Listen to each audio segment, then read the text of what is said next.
της. 5-2 συνολικά πήρε την πρόκριση εύκολα. Ο Λεάντρο το σούτ έξω. Έχει στηρίγματα. Ένα από αυτά είναι ο Εφρέμ που κάνει την παλιά στο δεύτερο δοκάρι. Ο Ρενχίφο δεν τα κατάφερε. Φέρχο και έκανε λάθος. Ο Ντασίλβα κάνει μαγική πάσα για τον Εφρέμ το σούτ σε κόρνερ. Είναι προσπάθειά του στη συνέχεια. Έντοξε ο Κουτίνιο σε κόρνερ που εκτελείται. Κάνει λάθος ο Κουτίνιο. Συνεχίζεται η φάση, μαζεύει ο Βραζιλιάνος τώρα. Καλή πάσα εδώ για τον Χριστοφή, το πέσιμο πέναρτι από τον Κουμ. Είναι παραβάση φυσικά. 37ο λεπτό παίρνει φόρα ο Ντασίλβα. 1-0 η Ομόνοια. Σημαδεύει σωστά. Και ανοίγει το σκορ στο Γασιπί. Ο Εφρέμ είναι που συνεχίζει. Κάνει την πάσα για τον Ρεχίφο. Δεν μπορεί.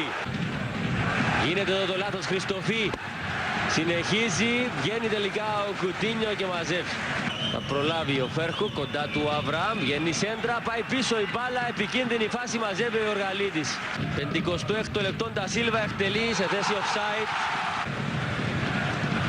Ήταν σε θέση offside, πιέζει ψηλά η Ομόνοια. Σάλαντιτ τον Εφρέμ, με εξωτερικό φάλτσο, η πάσα του δεν μπορεί, 2-0. Ναι, το δεύτερο γκολ που έρχεται από τον Ερνάν Ρενχίφο στο 58 η Ομόνοια.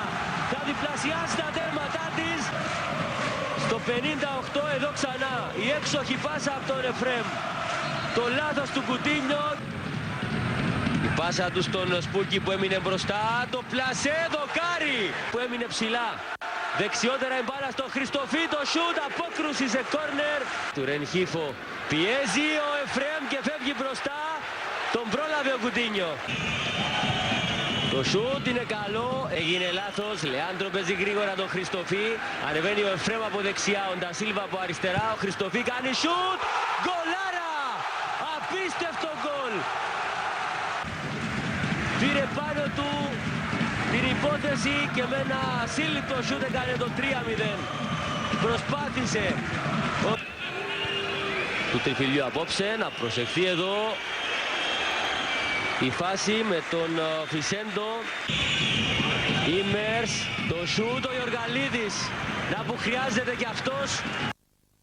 Πραγματοποιώντας εξαιρετικά.